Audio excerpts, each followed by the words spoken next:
रूस और यूक्रेन में जारी युद्ध एक बार फिर से खतरनाक मोड़ पर पहुंच गया है। रूस ने यूक्रेन पर अब तक के अपने सबसे बड़े हवाई हमले को अंजाम दिया है। इस हमले में रूस ने यूक्रेन की जमीन पर 300 से ज्यादा ड्रोन और 30 से ज्यादा क्रूज मिसाइलें दागी हैं। यूक्रेनी राष्ट्रपति वोलोडिमीर ज़ेलेंस्की ने इस हमले की पुष्टि करते हुए बताया कि सबसे ज्यादा तबाही काला सागर के किनारे बसे शहर ओडेसा में हुई है, जहां एक शख्स की मौत हो गई और कई लोग घायल हुए हैं। ओडेसा की मेयर हेन्नाडी ट्रुखानोव ने जानकारी दी कि शहर पर एक ही रात में 20 से ज्यादा ड्रोन और एक मिसाइल से हमला हुआ।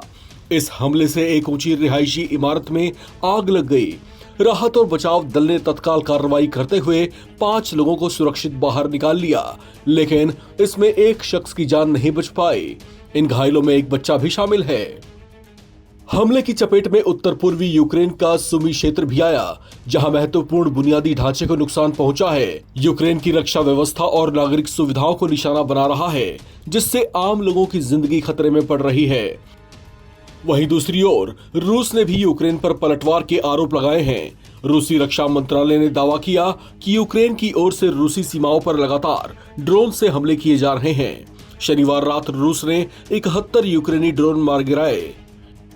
मॉस्को के मेयर सर्गेई सोबानिन ने बताया कि इसमें से 13 ड्रोन रूस की राजधानी के पास तक पहुंच गए थे, लेकिन उन्हें समय रहते नष्ट कर दिया गया। पिछले कुछ हफ्तों से रूस ने अपने हमलों की रफ्तार काफी तेज कर दी है। इसी महीने की शुरुआत में रूस ने एक रात में यूक्रेन पर 600 से ज्यादा ड्रोन और दर्जनों मिसाइलें दागी थीं, जिनमें 4 लोगों की जान चली गई थी। इससे पहले रूस ने पश्चिमी यूक्रेन के लुत्स्क शहर पर हमला किया था, जहां 700 से ज्यादा ड्रोन और मिसाइलें दागी गई थीं।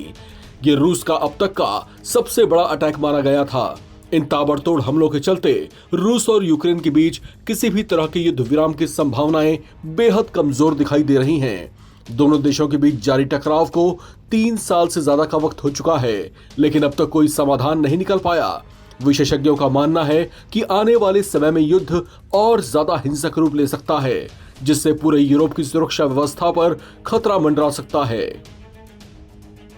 आपको बता दें कि हाल ही में अमेरिका की ओर से यूक्रेन को हथियारों की सप्लाई की गई थी, जो ट्रंप वेपन के नाम से दुनिया भर की मीडिया रिपोर्ट्स में चर्चित रहे, जिससे रूस ने त्योरियां चढ़ा ली थी। दरअसल इस युद्ध में डोनाल्ड ट्रंप का रुख कुछ बदला बदला सा दिखाई देने लगा है।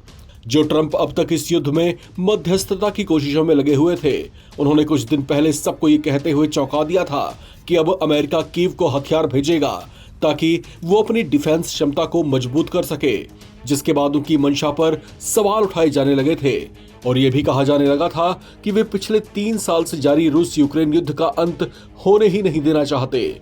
यूएस प्रेसिडेंट डोनाल्ड ट्रंप ने यूक्रेन को लेकर अपना रुख बदलते हुए घोषणा की थी कि अमेरिका अब कीव को ज्यादा डिफेंसिव वेपन्स की सप्लाई करेगा। इस पर चर्चाएं ये शुरू हो गई थीं कि अमेरिका कहीं यूक्रेन की मदद के नाम पर उसे रूस की तबाही का सामान तो नहीं थमा रहा।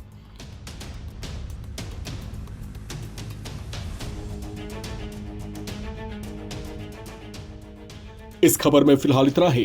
बाकी अपडेट्स के लिए आप बने रहें नवभारत टाइम्स के साथ।